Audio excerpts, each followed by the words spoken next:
Well, we are today in the series of interviews with the experts of Norbert Elias, with one of the most famous figuration sociologists or process sociologists in Latin America, Gina Zabludovsky from UNAM University, National University of Mexico. And we would like to know about your experience with the theory of Elias. How did you get to know the theory and when it starts, and then we go on about your scientific activities and so on. Okay. Maybe you introduce yourself generally. What did you study? Where are you from? And how you came across the theory of Norbert Elias. Okay, thank you very much. Thank you. It's a pleasure to be here. Okay, so thank you for the invitation. Well, I'm a sociologist. I'm a sociologist as a bachelor and as a PhD. I have been into sociology, and I have done a research on many different topics. One of them have to do with what I teach, that is sociological theory. Yes. So I came into Elias because it's sort of accidental, because I was doing a thesis about Max Weber. Yes. About Max Weber concept of patrimonialism, and I always try to apply the classics of sociology or the European thinkers to Latin American reality. And patrimonialism is a concept that you can apply to Mexico and Latin America, because it has to do with power and corruption and discretion and a lot of things that we don't only have in Latin America, like they are coming today. And I had a professor who was, because he already died, who was José María Pérez Gay. Mm-hmm. And he stayed, he was very in touch, and he did his PhD in Germany. So he teaches us about Max Weber, and I was doing my PhD thesis with him. So he said, well, why don't you read Norbert Elias? Okay. So when I read Norbert Elias, I did that. Well, that my PhD thesis, it's actually as a book. No, it's called Patrimonialism and Modernization. Mm-hmm. And I wrote a chapter about Norbert Elias in this book, and then it was just a chapter, about Norbert Elias. The other ones were about Weber and the uses of Weber, but I could do a comparison between them, and that's how I came to Norbert Elias.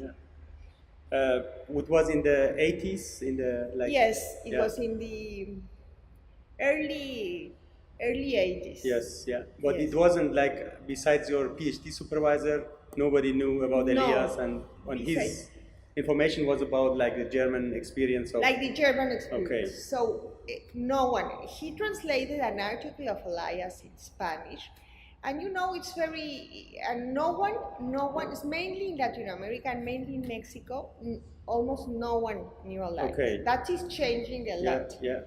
But no one knew Elias. But at the same time, we have a very important, like 1 year after that, we have a very important editorial house in Mexico that is well known worldwide. Yeah. I'm very pleased that my book on Elias is in that house. Yeah. But so that house, that it's called Fondo de Cultura Económica. Yes. It's a non-private house. It depends on government, and it has published 4 books about Elias. Yes. The civilizational process, yes. The court society, sport, and the solitude of la soledad de los moribundos, the solitude of, I don't remember in English, about the death. The loneliness of dying. The loneliness of dying. So it was very interesting that those editions started to get reedited. Okay. So, but they were mainly read in other countries. I would say that in Spain and probably here in Brazil, even though that they were in Spanish. Yes, wow.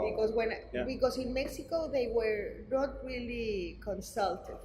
Yeah. So, but during these years, the importance of Elias has been growing. Okay. Would you say that you have other colleagues in Mexico, like at the university level, Yes. working with the theory of Yes, Elias now? yes, in the recent years, yes. Yes. I think that one important thing is the trend on sociology toward emotions. Okay. That we have a in sociology we have a trend now looking for emotions. Yes. And looking for habitus. Yes. And looking for everyday life. Yes. Before that, we had more importance like institutions or political parties or an economic sociology. So the shift to the cultural part, Yes. it's giving Elias a new presence. Actually, it wasn't in my school, well, in my faculty where I work. Elias was not a part of the sociology curricula. Yes. And they just 2 years ago, they reformed the curricula, and now Elias is it. I used to teach Elias, but Yes. by my I put it everywhere, no? Yes. Yes. But now it's officially in the curriculum. So Okay. it shows that it's important. It's getting more growing. important. Yes. Yeah, yeah. Well, my question is also about your the way of reading of Elias, Yes. because depending on your background, from which country you are, Yes. you read Elias differently. I am from Iran. I see Elias differently than my colleagues in Germany, for example.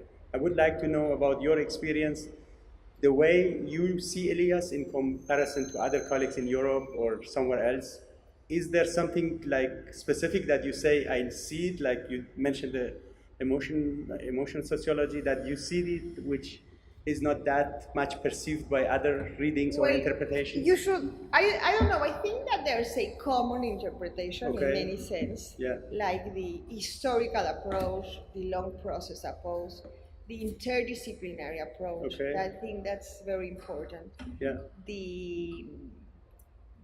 But the question is always that I try to ask, what is the use of Elias to Latin American sociology? Yes. Because you always have to look at an author that way, no?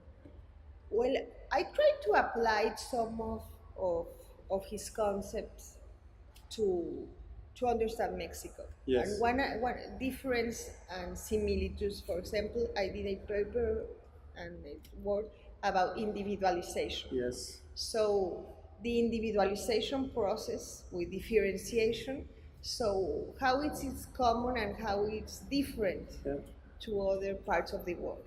And I think, for example, if you talk about middle urban classes, probably you'll find some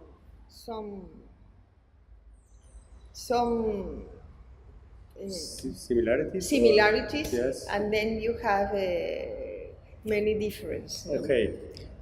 We have also the accusation of, like, there is a critic on the air about Eurocentrism of the theories of Elias, Max Weber. How do you deal with these critics? Because I know in Latin America this kind of critic is very strong, and you have to answer to your colleagues, like bring some arguments. I do think, and that's a complicated question. Yes. Let's see if I have time to argue. There's always that argument. How can you apply the theory of the point of view, of the perspective? Because I don't know, I'm not very sure if Norbert Elias would like us to see him as a theory, or just as a researcher doing process sociology or process history, whatever. So I do think that you always have to make that question and be critical to the Elias or the theory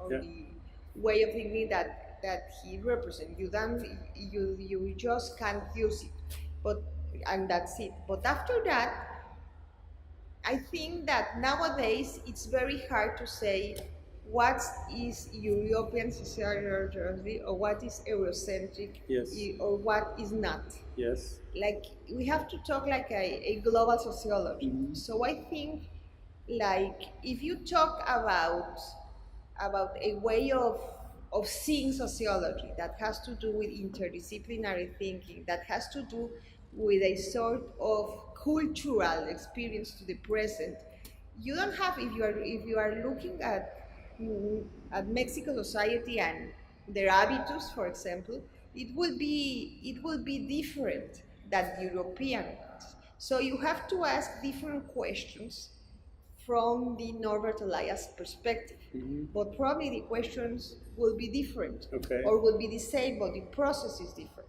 Yeah. What I do think it's sometimes very, very hard to say where does the influence of European ideas start, and where are you able to say, well, I'm not influenced, or because if you're talking about the independence of Mexico or independence of Latin America, I mean, they took the illustration and the ideas of the illustration as a fight for independence, course, yeah, no? yeah. And they took the ideas of the United States also to fight for a new government. Mm-hmm. So it's very hard. What I think it's important, and that's why I appreciate this interview, Yeah. not just for me, for all the people, is that Latin American sociology got to be global. I mean, Okay. because now there's like a communication issue, no? That we know what we're doing in Latin America, and we know what you are doing in Europe, Yes. but you don't know the opposite. Yes, So that's true. I do think that now we have to fight for a global communications around academics, that we can make comparisons. That Okay, we can yes, say, yeah. this is an Elias process here. Like yesterday, Caswater was talking about the differentiation process. Yeah. Or we can take that and say, well, where are the similarities and the continuities between Latin America in a global world? Okay, now I have two questions. I don't know if I answered. I think yes, but we no. could specify that. I'm not very happy with that. Okay. It's a complicated question. It's like this kind of Eurocentrism and the critique, and it's like that it has been going on for a while. Yes. But I would like to know what do you think that the Mexican could understand or learn from the concept of Elias in comparison to other sociologists in Europe or other European sociologists? And the other question is, what could the European people like? My background is from Iran, but there are some people who are like in Western Europe, North America. What could they learn from your experience in Mexico developing the theory of Norbert Elias' process sociology a bit further? What is like your use of Norbert Elias concepts, and what could you give to the global scientific community about your own unique experience of Mexican or Latin American experiences? Yes, well, for example, for my research, I have done some research about youth in Mexico. And even though I applied some concept of Norbert Elias about differentiation or individualization to interpret some surveys, okay? So are the people changing in relation to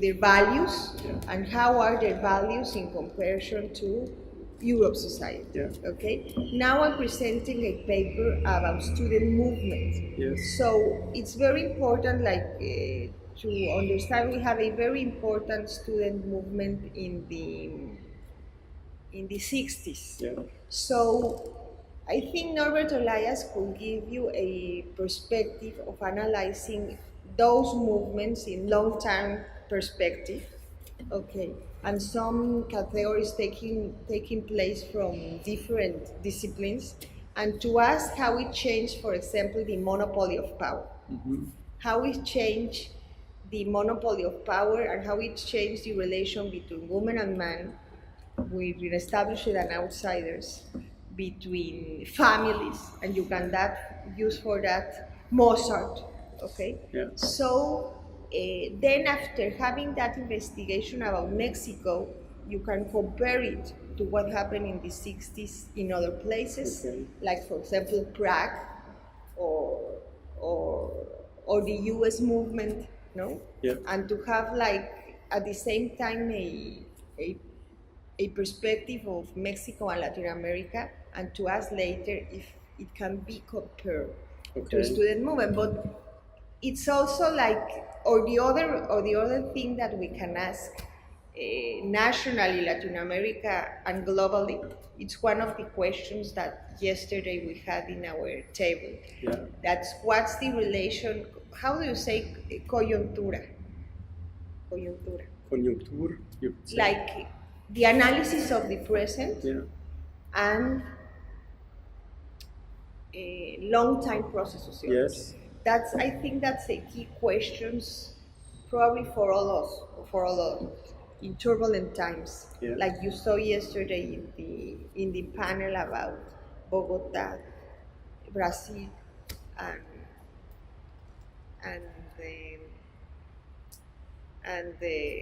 Argentina. Yes. So we are very worried about those personalities and our turbulent time yes. coming, and how do you do to interpret it? Yes. That conjuncture, yeah. is that? Yes. In yeah. a process sociology. Yes. And are you going to do it nationally, Latin America, or global? Yes. Then you have some examples. Yes. Other thing that I do also research about women.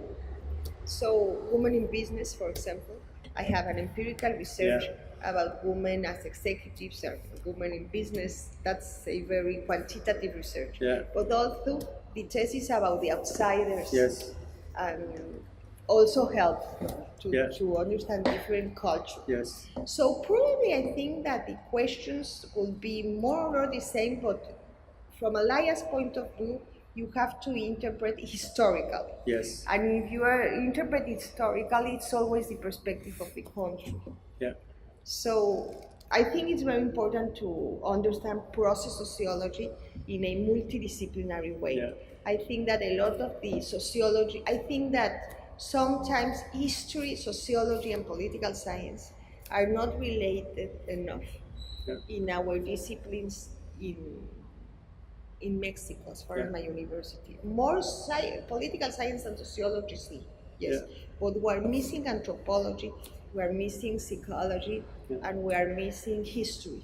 Yes. So I do think that the Elias perspective can give us a way of interpretation, like Mexican independence or Latin American independence or the revolution in Mexico. I mean, all from a long perspective. Yeah. Well, what I am understanding from your or your elaborations is that the comparative and historical view, the theory of Norbert Elias could help globally, not nationally, to understand different problems in different societies. And in this sense, you wouldn't agree with the kind of notion saying Latin America needs its own sociology. No, I think Asian. You're more or less against this trend. No, I'm not against this trend. I'm against the trend of saying we have our own theory and our own methodology. Yes. But that doesn't mean that we are not making contributions, or that Latin America have not made contributions. The thing is that they are not known. I'll give you an example of another paper that I did. Tocqueville wrote Democracy in America in 1935. Yes. A Mexican author, Lorenzo de Zavala, had a book about the United States in 1934. Yeah. And he was great. He was a liberal. I compared them in a sort of theater dialogue. Yeah. Okay? And you don't know really who's best. One is the view, probably I'm going out of Elias, you tell me. No problem. One of the view is of the aristocratic French to the United States, and the other view was of a liberal Mexico. Okay. The problem for the academia is that Lorenzo Zavala is not known. Yeah. Okay? Yes. That's the key problem. Yes. It's not known if he was influenced probably by Montesquieu, and he was influenced by others, but he made a book at the same time, and the Europeans don't know Lorenzo Zavala, and we know talking. Okay? When we were at the first time of the 20th century, we had a sociologist in Mexico, okay, who talked about the concept of Molina Enriquez, who was doing sociology in Mexico, and that's how he put his article, that they were written daily in the press, not there each week, that the sociology in Mexico, and he did an analysis of question, that's the point, question and sort of solidarity, but more question, society's question. At the same time that Durkheim was developing his question concept in Europe. Yeah. The problem is that that people in the world don't know that sociology. So that sociology was influenced by positivism, by Comte and Spencer, the same as Durkheim. Yeah. But it doesn't happen the other way. Yes. So that's the key question, because now I think that knowledge is global and should be global. Okay. Yeah. So the things that we get influenced by American or European authors, and it doesn't pass the other way. Yeah. So that's my main interest. Okay. You always have to say, like for example, for Weber or Elias, is it that concept right? Okay. Is it the concept of civilization, of pacification, and everything used to talk about Latin America? Yeah. Probably in a sense it is, and in a sense it's not. Yeah. Okay, you can't be attached to Elias or to any other like a religion. Yes. Okay, so you say, well, if Elias doesn't work for this concept, probably I'm going to use other one. Yes. You have to do it critical. Yes. Okay, but after that, their questions can be global, the situation in particular. But in doing that, you have also to take some Mexican authors. Yes. Okay? What do they say? I'm talking a lot. Yeah, no, it's good. I wanted to add something here, a question, because the process sociology has the claim of further development. Yes. How would you say that this process sociology or figuration sociology could develop further based on the experience of Mexican scientists and Latin America? What could you give to this theory to bring it one step further, like to develop it further? Could you mention some researchers that Norbert Elias didn't see, for example, this aspect of this specific societies in Europe, for example, the violence, the social inequality, the democratization processes, they are unique for some. Sure. You know, how could you develop the theory further, and how could you see like this, the aspects which the process sociology didn't cover that good? Okay, one is of course, the inequality. Okay. Inequality is a key part. Yes. Okay. That's also the critic on the theory of Elias, that he was like not blind, but because of the Marxist tradition in this area, he wanted to make a border between himself and the Marxists, to say that's too reductionistic to explain everything from this perspective. Yes, that's one thing. The other thing could be like, especially in the court society, that talking only on the habitus of the high classes, and telling that if you understand that habitus, that's the beginning of a lot of habitus of the other classes. Yeah. I do think that in Latin American society we have a lot of ways of doing and ways of acting that it don't necessarily come from the court society, but the other way. Yes. Okay, eating, the way we eat, Yes. or the way we eat tacos, or the way we eat this, it doesn't come from the court society. Yeah. Like it comes from the popular classes.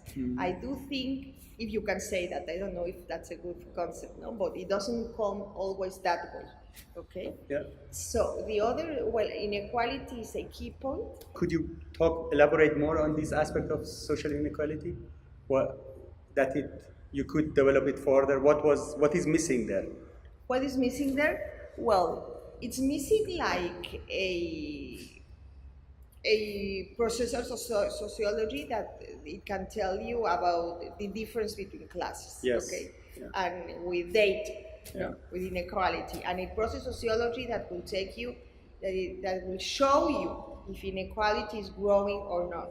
Okay, Yeah. the relation to government, the other concept of Elias about the power monopolization, Yes. and the fiscal monopolization, that they are the two concepts of the states. Yes. Yeah. I think that you should develop more into that concept to understand Latin American societies, Yeah. because there's not enough to say the characteristics of the states are mainly the centralization Yeah. process with the monopoly of the state violence that he took from Bevel, Yes. and the monopoly of the fiscal. Yeah. Monopoly of violence and taxation. Annexation, Yeah. okay? I think that's not enough to study in Latin American society, Okay. because the relation between government, you have formal codes and informal codes you can study from Yeah. Elias, okay? But there are a lot of things working in relation to how law is written and how law is exercised. Yeah. And things that have to do with the exercise of power. Yes. Okay, so that passes through inequality, and that passes something from corruption. Yes. I don't think that corruption is unique from Latin America. Okay. But I think that's a key question that sometimes I don't know if Elias gave you the clues. Yeah. No. And also that a lot of Latin American process violence is a central part of youth. So if you take the civilization, sometimes it may work, Yeah. but sometimes it's not enough. Okay. I mean, because you just can't, you have to develop other kind of theory or approach to understand sometimes dictatorship in Latin America, the kind of democracies in Latin America. So I think we can work about that to do some innovations. Yes. On Like- Elias theory. Yeah, on the concept of democratization too. I mean, Elias has his own unique understanding of functional democratization, Yes. institutional democratization. You are talking about the power monopoly, power distribution. No, I'm talking that probably Elias could give you clues to study the difference between what is written in the law Yes. and what is really happening in conduct. Okay. Because in Latin America and Mexico, we usually have a break,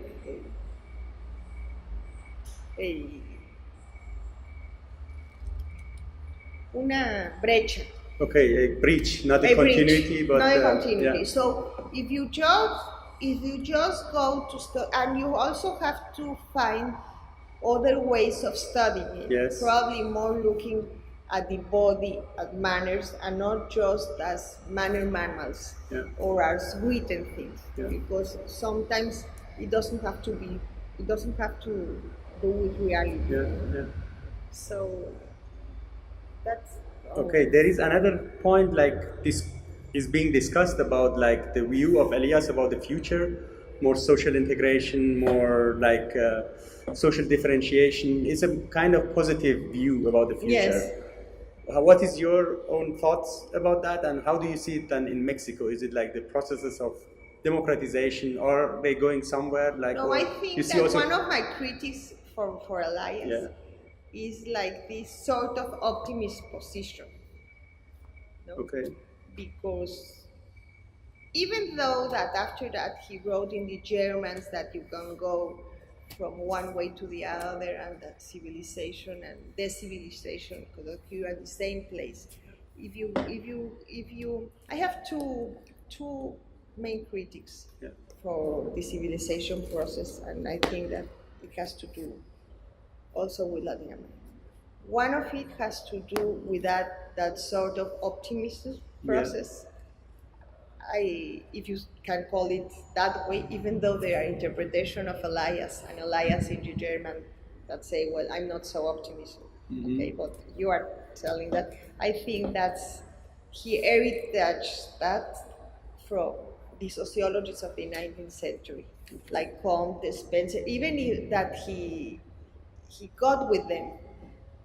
He recognized Comte and even Marx. So he had like this sort of positivist of looking at society, that society is going to go one way and a sort of way of progress or a better society.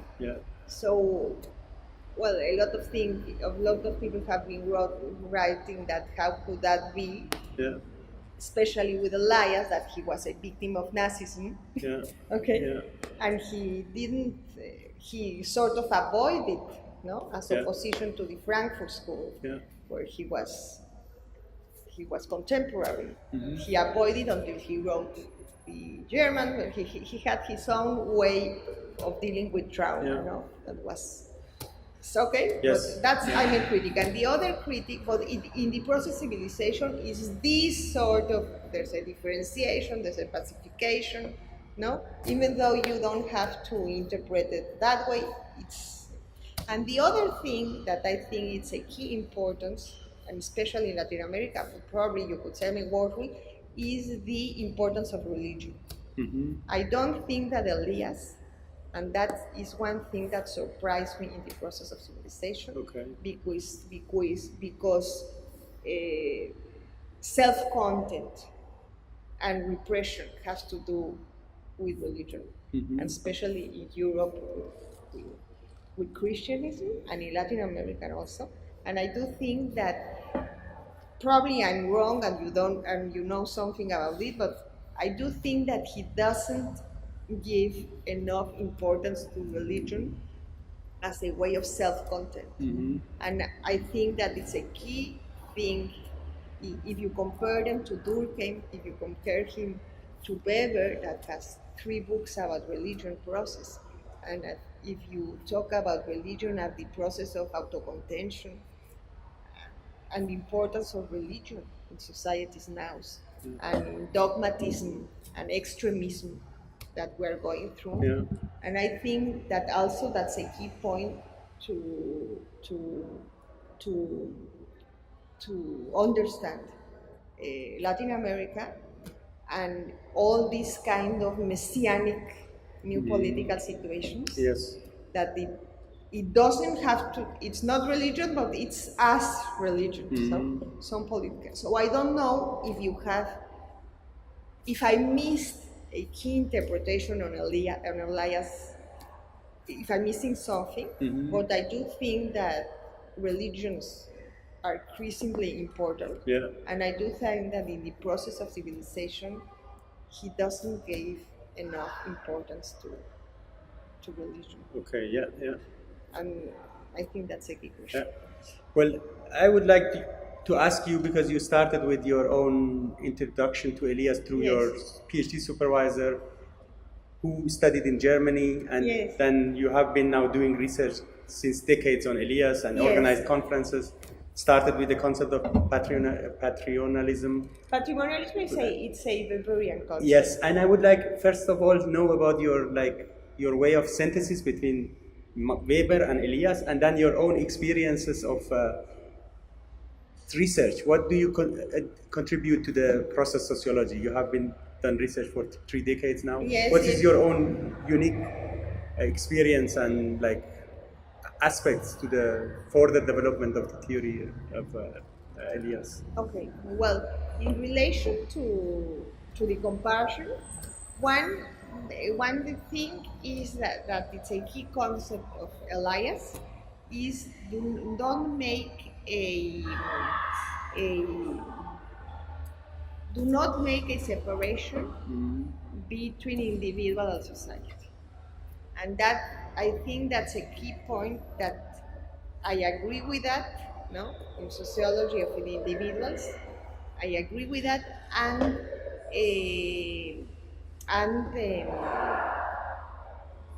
I think it's sociology tends to reproduce the separation between individual of society as a way of teaching it. So I have been doing my efforts in my classes and in the curriculum not to present sociology as a separation. What's more important, the individual or the system? The individual of the structure. So I really think, as Elias says, that that's a political position and less an academic. And the concept of figuration, I always try my research to go in that way, to study figurations and the correlation between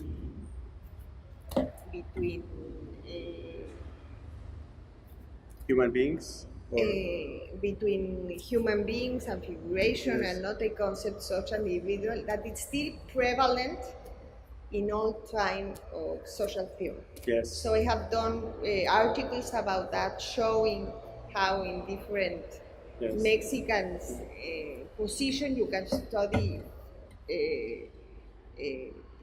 figurations and not that contrapositions between that of that.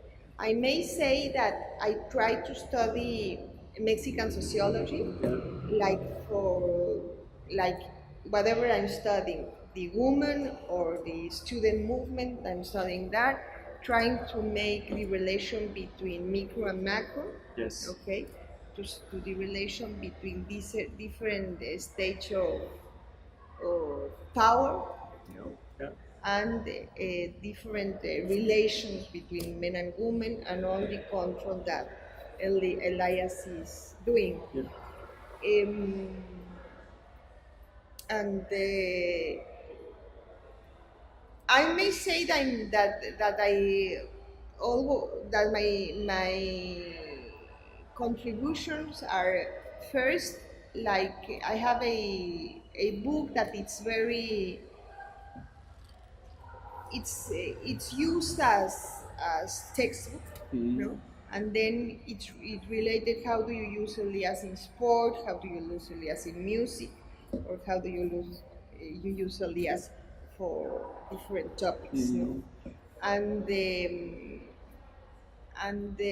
how do you explain Mexican sociology from the sociological and historical point of view? Okay, I have now a last question for you. I don't like very much my answer. Your answers are good. But my last question is about, because you have a background in social theory. Yes. And I would like to know, you mentioned shortly about the fragmentation of sociology or social sciences, or human sciences, as Elias says, mentioned Wissenschaften, that he puts human beings in the center of attention. Where do you see exactly the problem of this fragmentation in the sociology and the separation of different disciplines, like, as you mentioned, political sciences, psychology, sociology, neurobiology, that you don't have a kind of synthesis? And well, we are trying to do it. That's why, because interdisciplinary or multidisciplinary, that's the key questions now. Yes. Really, each time the knowledge it can be like fragmented. So we are trying to do it. But where do I see it? Well, I see it in the way curriculum are done at the universities. No, that you I think it's historical knowledge and cultural historical knowledge. It's a key part to understanding society and manners and way of doing. So, and I think this hasn't been studied enough in Mexico. Sometimes I try to do it, like, for example, the way I have been also the way politicians act, no, and the way they say hi, or the way where are the reunions, no, in restaurants or in the. But I'm going from one part to the other one. Would you say again your question? The question was about like the integration of different. You are talking about multidisciplinary, Yes. interdisciplinary, that you have all these perspectives in a long historical view, Yes. integrating all these sciences, Yes. which are like studying human beings. Yes. Like, do you see a lag in the social theory in terms of this kind of overview of all these different aspects of human being? Well, depending what social theory. No? Exactly, you have different social theories. And in depending one social theory, they are like what we consider the classics of sociology. Usually they had an historical perspective. Yes. Marx or Weber, Yeah. they always had it. But there are new sociologists that they want to just ask question of the present, no? Yeah.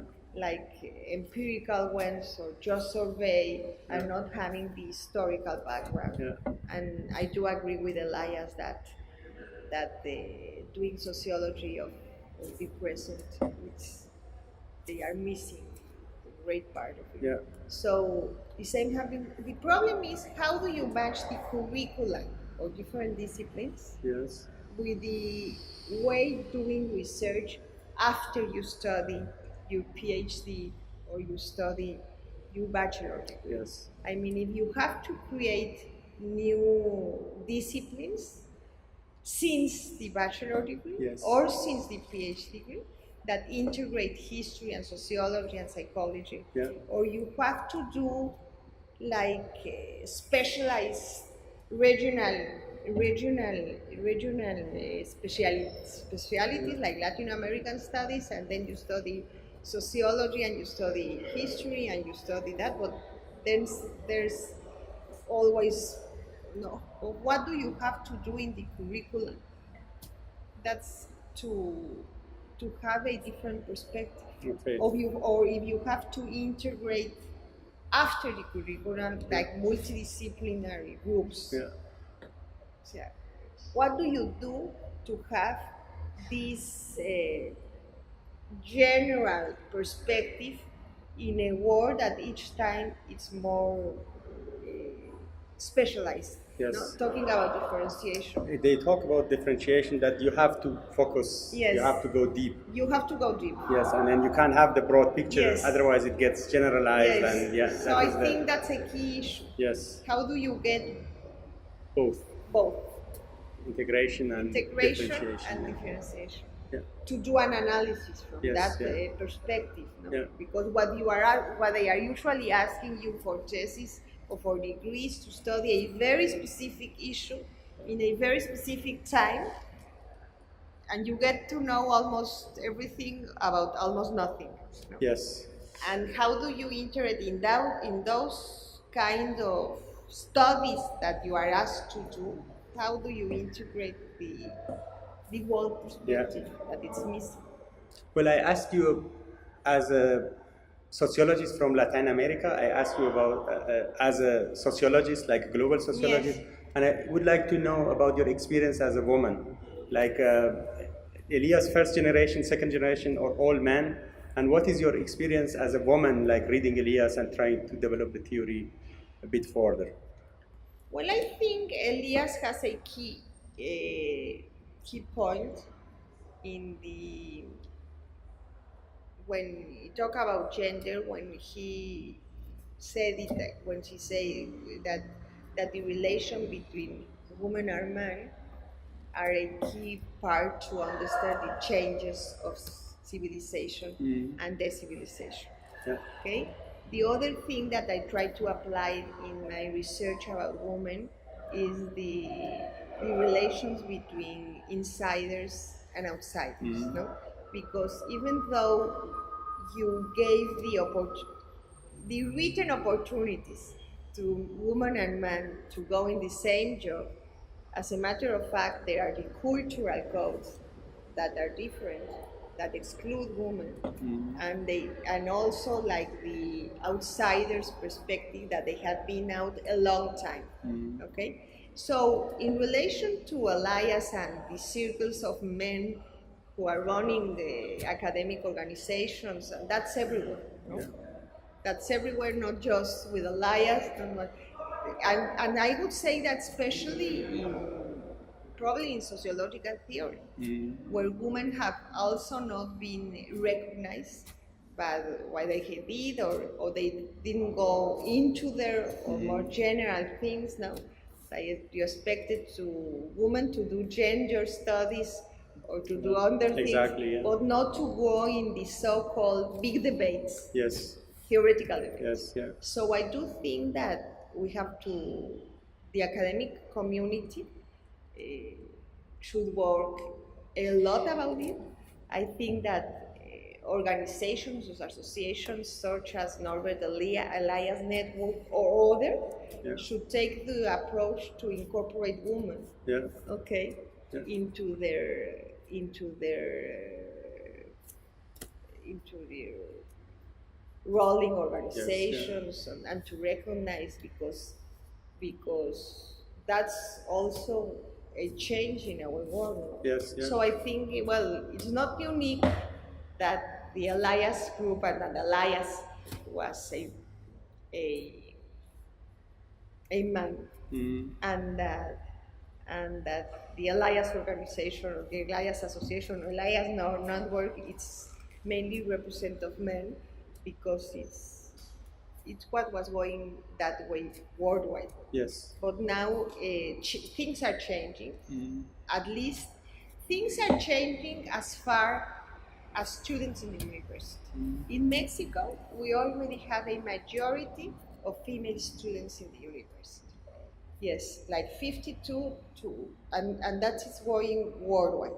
And in some careers that they used to be like male-oriented careers, like medicine, for example, now we have a majority of women. So we don't have it in other places as engineering. Engineering is still a male dominated, but we have a lot of women studying history. Psychology has been a woman profession from a lot of times, mainly students. History, sociology, political science, we have a lot of women as students, and still we don't have that representation of women in the academic organizations and with our network. So things, as it happens, probably not just in the academic fields, in the other study that I'm doing about women in business and women as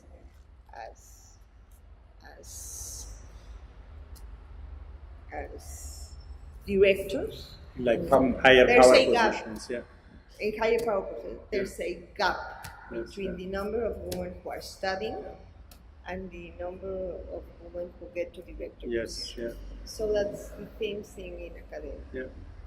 So, but I think that Elias could give more clues than other authors to study even though that he didn't develop a gender study or a gender perspective. He was not at all as Durkheim. Durkheim and Freud were clearly sort of misogynist look for women, I may say. And he can give some clues because he has that article about the difference of the sexes, and he considered the differentiation between power between women and men as some of the changing of informalization. And maybe that's the reason why Established Outsider book is important for you. So that's... Well, that was everything I had in my mind. I don't know, did I forget something, or Ariane? I'm not very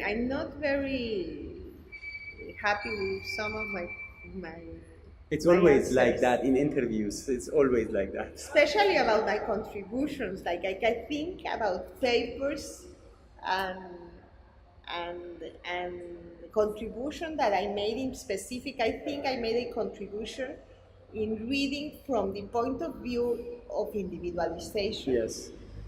The data about youth Yes. in Mexico. Yes. Because, and I read it from a theoretical perspective and I compare it sort of historical, Yeah. but I can synthesize my contribution to this. Okay, so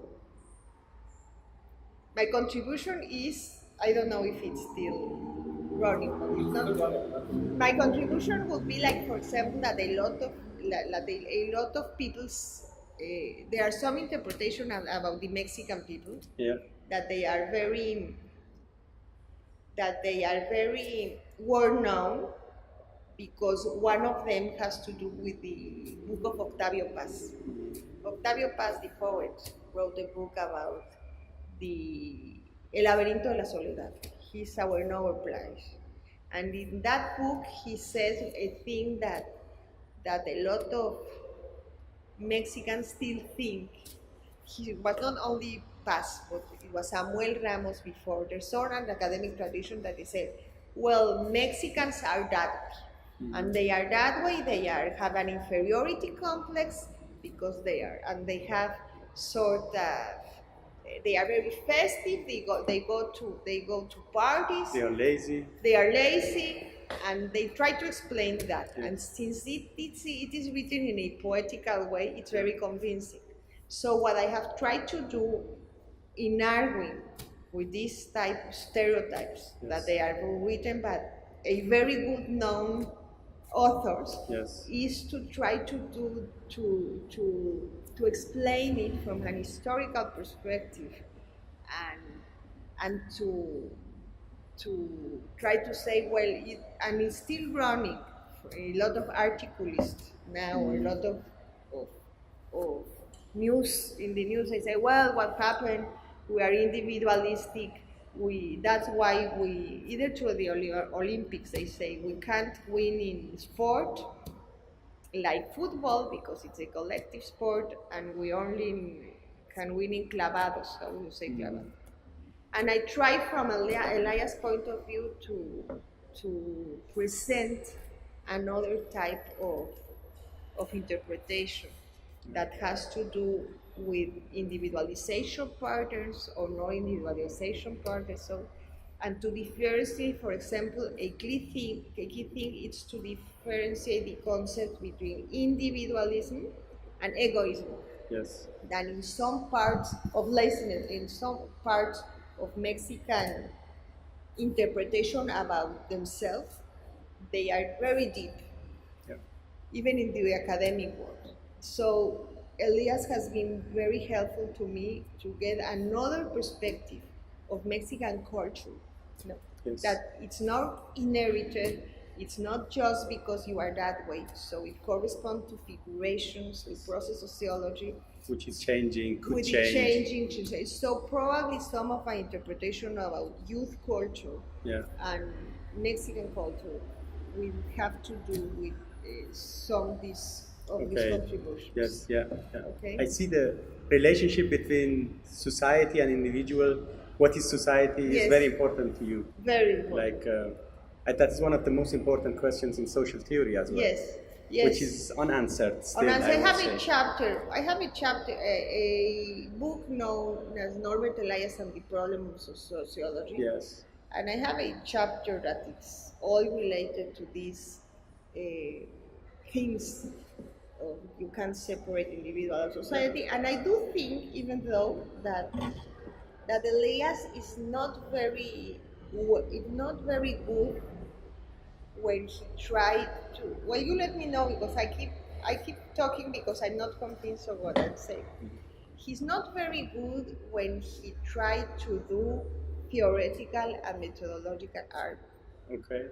I don't think he's as good, for example, if you see his introduction to the process of civilization, the one that he has to do because Parsons, there are two or three, no, but the one that he has to do when Parsons was very popular, mm-hmm, I think that he's very weak at giving theoretical arguments sometimes. So even though we have it in the society of individuals, he's not as deep as he's in the process sociology of the court sociology because he likes to do historical society. Yes. So I do think that you really have to argue with this separation because probably Elias does it more in his specific works than in his theoretical, methodological experience. Do you know other authors, sociologists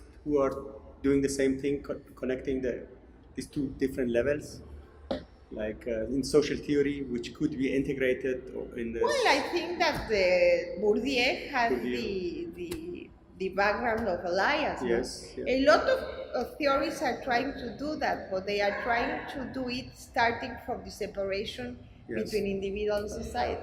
Like Anthony Giddens had a book about, many books, but the methodological book, I don't remember now. So he presented a theory of structurations to put together individual and society in a theory of structuration. But he's beginning from the separation, and then he proposed connection. Yeah.